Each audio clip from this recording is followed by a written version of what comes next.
కడిగిపెట్టానండి. అన్నం కడిగిపెట్టేసి ఒక గ్లాసు బియ్యానికి 5 గ్లాసులు నీళ్ళు పోస్తున్నాండి. అయినా కూడా పలుగ్గా ఉంటుంది అన్నం. ఎందుకంటే కారణం అండి, ఇది ఉప్పుడు బియ్యం అండి, సోనా మసూరి బాయిల్డ్ రైస్. ఇది ఏం చేస్తారండి, ఒడ్లు ఒకసారి నానబోసి ఉడకేసేసి బాయిలర్లో అట్లా ఉడకేస్తారు. ఉడకేసి ఆరబోసి అప్పుడు ఆడిస్తారు. కాబట్టి దీని మీద తౌడు రాదు, ఊరికే తోలు వలిసేస్తారు. ఫైబర్ ఎక్కువ ఉంటుంది, బీట్ వల్ల అది బాగా అందుతుందండి. అది కొంచెం బ్రౌన్గా ఉంటుంది. అన్నం కూడా మీకు కెమెరాలో తెల్లగా అనిపిస్తుందండి, కొంచెం ఎల్లోగా ఉంటుంది. కిలో 55-60 రూపాయలు ఉంటుందండి. మామూలు బియ్యం ఇంచుమించు మామూలు బియ్యం రేటే ఉంటుంది. ఇది మామూలుగా మీరు 2 వేసారనుకోండి, బియ్యం గింజలు తిన్నట్టే ఉంటుంది. దీనికి 5 వేస్తే కూడా అన్నం పొడి ఒక గింజ అతుక్కోదు, పొడిగా ఉంటుంది. ఉడకేసి మీరు పొయ్యి మీద పెట్టి గంట సేపు నీళ్ళు సరిపడా ఎక్కువ నీళ్ళు వేసి మీరు గంట చూడపోయినా సరే చెమడదండి. ఇది షుగర్ పేషెంట్లకి మంచిది. హాఫ్ బాయిల్డ్ ఇదండి. మనం ఇది అన్నం బియ్యం వేరు, ఉప్పుడు బియ్యం అంటే అన్నీ ఇడ్లీకి పనికిరావండి. ఇది ఇడ్లీ వేస్తే ఇడ్లీ రాదు, అన్నానికి వేరే బియ్యం ఉంటాయి, ఇడ్లీకి వేరే బియ్యం ఉంటుంది. మీరు షాప్కి వెళ్ళి ఉప్పుడు బియ్యం అంటే ఇడ్లీకా అన్నానికి అని అడుగుతారు. ఆ అన్నానికి అయితే అంటే ఇలా ఇస్తారు. సోనా మసూరి అని నైస్గా ఉంటాయి. ఇడ్లీ కంటే పొట్టిగా బండగా ఉంటుంది.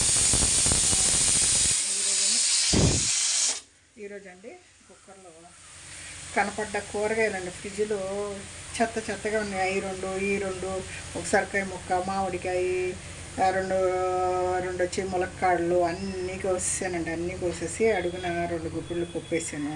పై గిన్నెలో టమాటాలు, ఉల్లిపాయ, పచ్చిమిరకాయ, సొరకాయ ముక్క, ములక్కాయలు, మామిడికాయ, ముదిరిపోయిన బెండకాయలు 4 వేయండి, ములక్కాడ అన్నీ వేసేసి కుక్కర్ మూసానండి. ఇంకేం చేస్తాను, కూరగాయలు పక్కకి తీసి మెదిపి చింతపండు పులుసేసి కారం, ఉప్పు ఇవన్నీ వేసేసండి ఒక పొంగనిచ్చి తాలింపు వేస్తాను.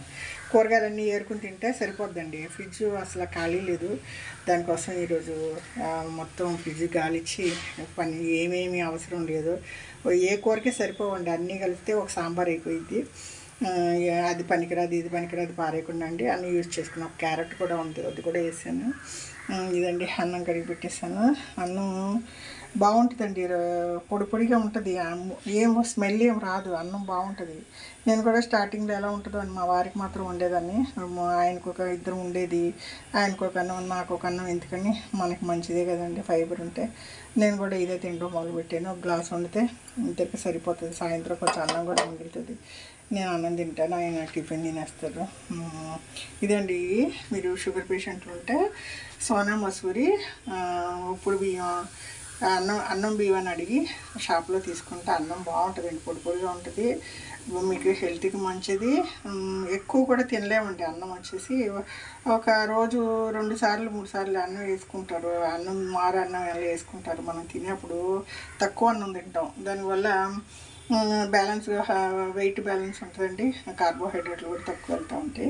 ఇది వెస్ట్ వెదర్ అమ్మమ్మ వంటల వీడియో అండి. ఏదో మా ఇంట్లో చేసే చిన్న వంట మీకు కూడా ఉపయోగపడుతుంది. షుగర్ పేషెంట్లు అందరిలో ఉన్నారండి. షుగర్ లేకపోయినా కూడా అండి ఇవన్నీ తినేది దంపుడు బియ్యం లాగానే ఇవి కూడా ఇంచుమించు అన్నీ ఫాలో అవుతారని చిన్న వీడియో అండి.